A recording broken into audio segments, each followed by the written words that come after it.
మీద సరిగ్గా ఇదే ప్లేస్ లో 38 నెలల కింద మే 8, 2023 ఆనాడు ఇదే సరూర్ నగర్ స్టేడియం సాక్షిగా ఒక దారుణమైన దగా జరిగింది.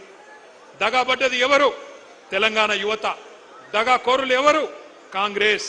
2023లో ఇక్కడే ఇదే గడ్డ మీద ఇదే గ్రౌండ్ లో ఆ రోజు మీటింగ్ జరిగింది. ఢిల్లీ నుంచి ప్రియాంక గాంధీ వచ్చింది. గల్లీ నుంచి కల్తీ కాంగ్రెస్ నాయకులు అందరూ వచ్చినారు. హైకమాండ్ నుంచి గాంధీలు, గాంధీ భవన్ లో దూరిన గాడ్సేలు అందరూ కలిసి ఒక మాయా మస్తీంద్ర కార్యక్రమం చేసి బురిడి పత్రం ఒకటి రిలీజ్ చేసినారు. దాని పేరు యూత్ డిక్లరేషన్ అని పెట్టినారు. 60 ఏళ్లు తెలంగాణ గడ్డ మీద నెత్తురు పారించిన దుర్మార్గమైన పార్టీ కాంగ్రెస్ ఆ రోజు వాగ్దానాల వరద పారించింది. తెలంగాణ బిడ్డల మీద తూటాలు పేల్చిన పార్టీ, వేల మందిని చంపిన పార్టీ కాంగ్రెస్. ఆ రోజు యూత్ డిక్లరేషన్ అని పెట్టి ఏం చెప్పిందో ఒక్కసారి ఆ స్క్రీన్ మీద, మీ పక్కన పెట్టిన స్క్రీన్ల మీద మీరు చూడాలని చెప్పి నేను కోరుతా ఉన్నా. ఆ వీడియో ప్లే చేయండి. Youth declaration.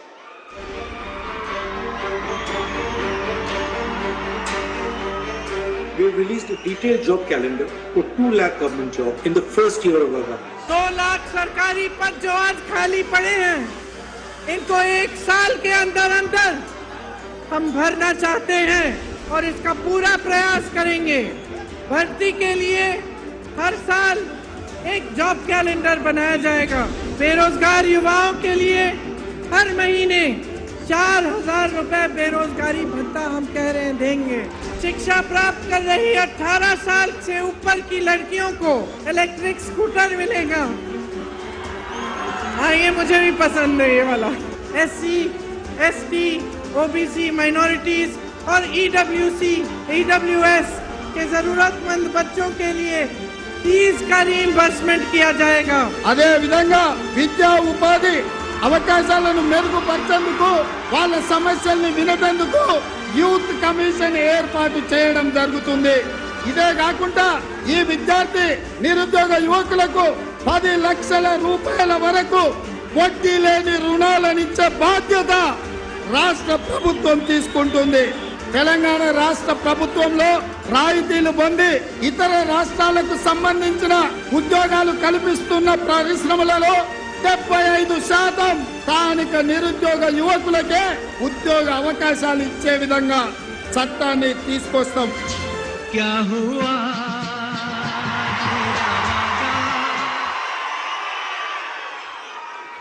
పాత కేటుగాళ్ళు కొత్త డూప్లికేట్ గాళ్ళు ఇద్దరు కలిసి తెలంగాణ యువత మీద నకిలీ ప్రేమలు నటిస్తూ విసిరిన వల పేరే యూత్ డిక్లరేషన్.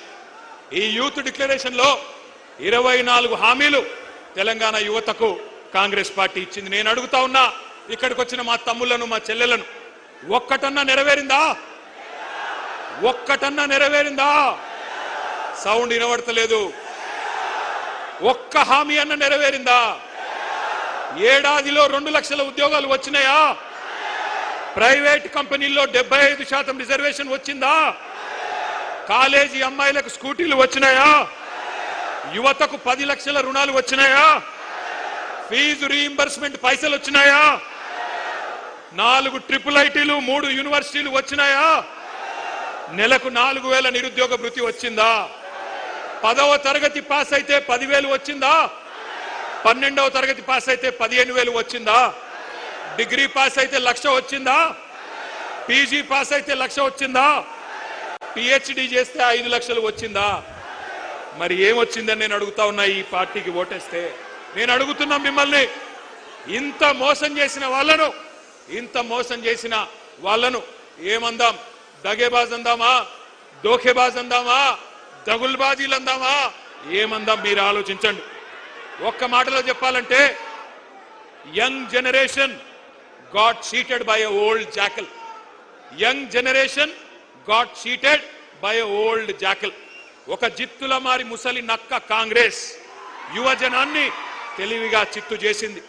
ఒకనాడు మా జగిత్యాల అలిశెట్టి ప్రభాకర్ అనే ఒక మహాకవి, ఆయన అన్న ఒక మాట గుర్తొస్తున్నది వాళ్ళ ఉపన్యాసాలు వింటుంటే. ఆయన అన్నాడు, అలిశెట్టి ప్రభాకర్ గారు, ఒక నక్క ప్రమాణ స్వీకారం చేసిందట. ఇంకెవ్వరిని మోసగించనని. ఒక పులి పశ్చాత్తాపం ప్రకటించిందట, తోటి జంతువులను నేను ఇంకా చంపనని. ఇవాళ వీళ్ళ మాటలు వింటుంటే 60 ఏళ్లు నెత్తురు రుచి మరిగిన కాంగ్రెస్ ఏ రకంగా మోసం చేసిందో ఒక్కసారి గుర్తు చేసుకోమని చెప్పి నేను కోరుతా ఉన్నా. కాంగ్రెస్ పార్టీ పుట్టు పూర్వోత్తరాలు మీకు తెలుసు. అన్ని తెలిసి కూడా చైతన్యవంతమైన మనం వాళ్ళ మోసపు వలలో పడ్డాం. కానీ ఈరోజు